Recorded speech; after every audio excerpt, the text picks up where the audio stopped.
Hello guys, you're listening to Ebird Online and I'm here with another review for 90 Day Fiance.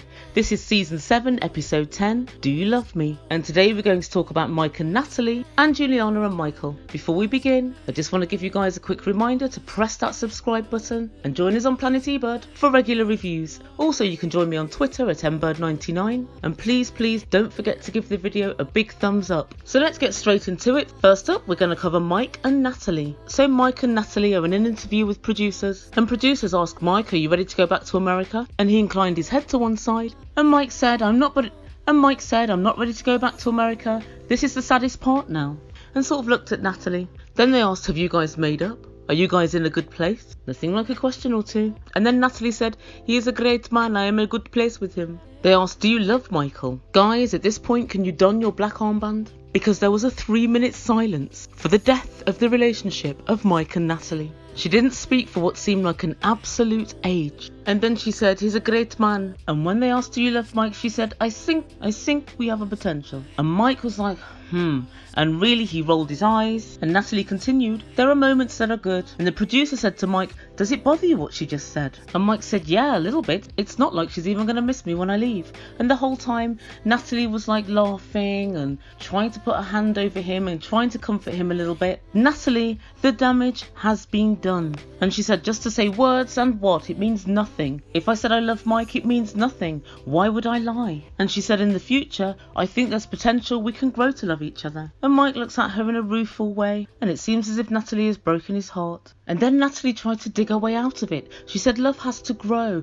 and there's lots of different situations that we find ourselves in. And Mike said it's not what they asked. And the producer said again, "Do you love Micheal?" And again she said, "I have feelings that might grow to love. If we work at it, it might grow to love." And by this point, Big Mike's shaking his head and he knows the game is up. And she said, "I am a woman. I am okay not to be sure. I think I'm okay." And she thinks that women are never sure and that they're always in two minds. And then Micheal just gets up and says, "It's a wrap for me. I'm going to go and pack." And next time we see Mike, he's talking to producers on his own. He tells us that Natalie didn't give a yes or no answer.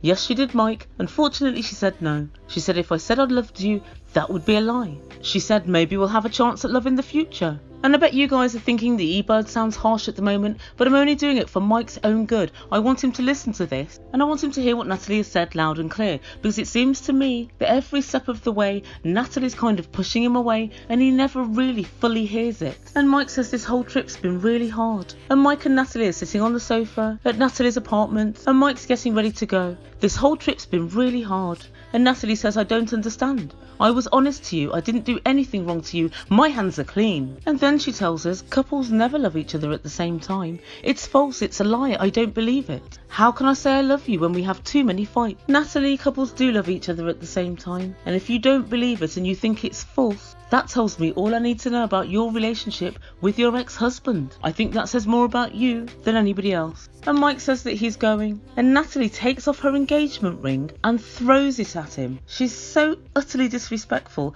I can't believe it. "Mike, you're absolutely better off out of this. The opportunities for her to be crazy will be limitless in America, as she'll have a kid and you'll be financially responsible for her. If this is how she's behaving when she wants something, a child and a green card, imagine how she's going to behave when she's actually got those things and she's got nothing left to lose." And she tells producers later, "I threw the ring because I wanted it to be a test for Mike. If he wanted to, he could have put it back on my finger. Natalie, it was already on your finger. You took it off. And you didn't even just hand it to him or give it to him or place it down. You threw it at him." It's not often the E-Bird's lost for words, but profanity laws prevent me from saying what I actually want to say. And then she said, "Mike, I want a strong man by my side." But at this point, Mike's lost it. All you want to do is devote yourself to church. You're disrespectful. You threw the ring at me. Either way, I'm out of town. And then Micheal showed his class because he went upstairs and said goodbye to Natalie's mum. He was very respectful to her and she was saying, don't worry. And he gave her a hug. And when he went back downstairs, Natalie snapped, "I want you to apologise." "Natalie, what for? You're absolutely insane. In fact, you're gaslighting him. You're trying to make him think that he's done something wrong. He said, no, I won't apologise. I have nothing to apologise for. And then Natalie said, oh, you're overreacting. Overreacting? You've been bugging me and begging me for a child for 2 weeks. I've been over to see you 3 times to the Ukraine. I've taken you to Paris. We're engaged to be married. You do not accept an engagement ring to be married. And you do not engage in the K1 visa process without actually being in love. That's not what you do, Natalie. And concerning Natalie, usually I'd be inclined to feel sorry for somebody that's going through a breakup, but I'm afraid her characteristically supercilious and graceless response has made me entirely unsympathetic. Natalie, when you say you're a Christian, what exactly do you mean by that? Mike deserves so much more, and do you know what, Mike? I think in America you'll find it. You need to find a good country girl that's going to absolutely adore you and love building that business with you in all that land. And the last thing we see is Mike getting into a taxi and he's off to the airport. So guys, what do you think? Do you think Natalie is just absolutely unbelievable? Do you think that Natalie and Mike's love could have grown? Or do you think Mike was right to do the off? And do you think that Natalie is completely unhinged as I do? I think Mike's had a narrow escape, but let me know what you think down below. And next up guys, I want to talk about Micheal and Juliana. So Juliana tells us that life post prenup discussions is all good, and she explains they're getting married in just 10 days. Well, if the wedding planner has her way, they'll be bankrupt in 11. And Juliana explains that she's not working at the moment, and so she feels completely useless. Because she can't drive, she can't get around, and she has to completely rely on Micheal. And so for her birthday, Micheal bought her a bike, and she now cycles everywhere she needs to go. She said, I can go anywhere, I'm so happy, and it's healthy. Anywhere? Go back to Brazil? Thought not. And so Juliana takes her bag over to Sarah's house, Michael's ex-wife. Apparently Sarah forgot it, and Sarah helpfully explains how casual labour exploitation of undocumented workers is a great benefit to her personally and to her family, and she's glad she stumbled across it. And so while Juliana was dropping off this bag, Sarah asked if she wanted a coffee, but explained that she was out of both milk and sugar, so she'd have to take it black. Juliana will no doubt be asked to go to the shop later to get some. And so the two women sit down over a cup of coffee, and Juliana starts to explain to Sarah a little bit about her childhood and her previous life in Brazil. And she said she started to model when she was 14. When she was 15, she went to Sao Paulo to model. But unfortunately she was unable to make much money, and she had to return back home after just 3 months with no money to show for her work. Next she goes to tell Sarah about her arranged marriage, and she said when she was 17 she started going to church, and her pastor introduced her to her future husband. She said it was almost an arranged marriage, and they'd only known each other for 4 months when the wedding took place. But there was trouble on the horizon.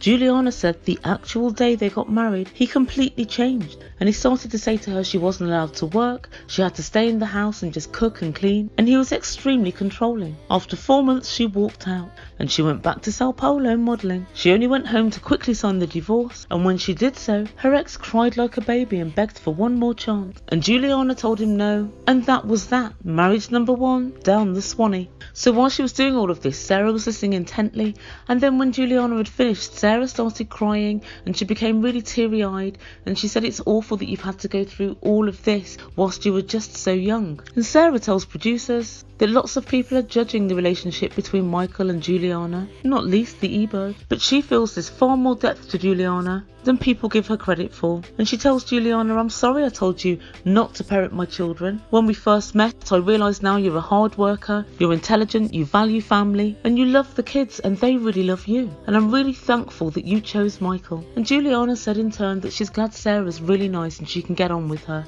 And the very next time we meet up with Juliana, she's going with Sarah, who else of course, to get her wedding dress. She tells us she's very nervous, and she asks Sarah if she had any advice about being married to Micheal. Sarah said the one bit of advice she'd like to give her is that when Juliana starts working, not to give Micheal all her money. Sarah said when she started working, she handed over a whole paycheck to Micheal, and she said it led to an imbalance of power within the relationship. And Sarah asked Juliana, does Micheal have all the power in your relationship? And Juliana said he thinks he has it, and I let him think he has, but he hasn't. And the two women laugh and high-five. And she also then said Micheal tried to make her do all the cleaning because he's so busy, and she said he's busy practicing his guitar. And Sarah said, well, do be careful, because on Mother's Day and on my birthday, Micheal would say to me, don't do the laundry today, or the dishes, or any housework. You can can leave it all, you don't have to lift a finger. But instead of actually doing it himself or getting somebody in to do it, Micheal would actually just leave it until the following day when Sarah would have to do double the amount of work. Juliana tells us that she values Sarah's friendship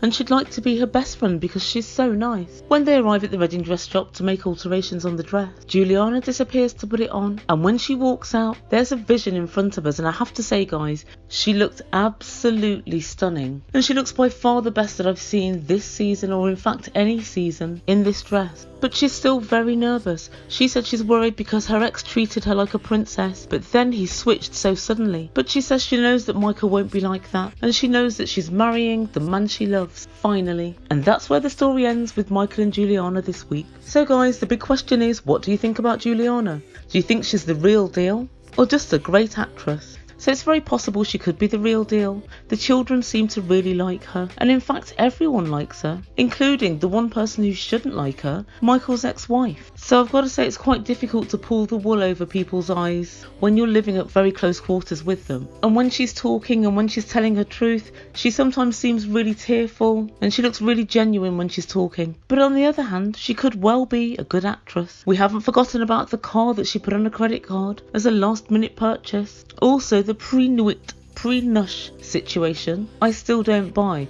I think that she knew very well what a prenup was, and she even said this week when she was talking about her ex-husband, because I didn't want anything from him, it was really quick for the divorce to go through. Interesting, very interesting.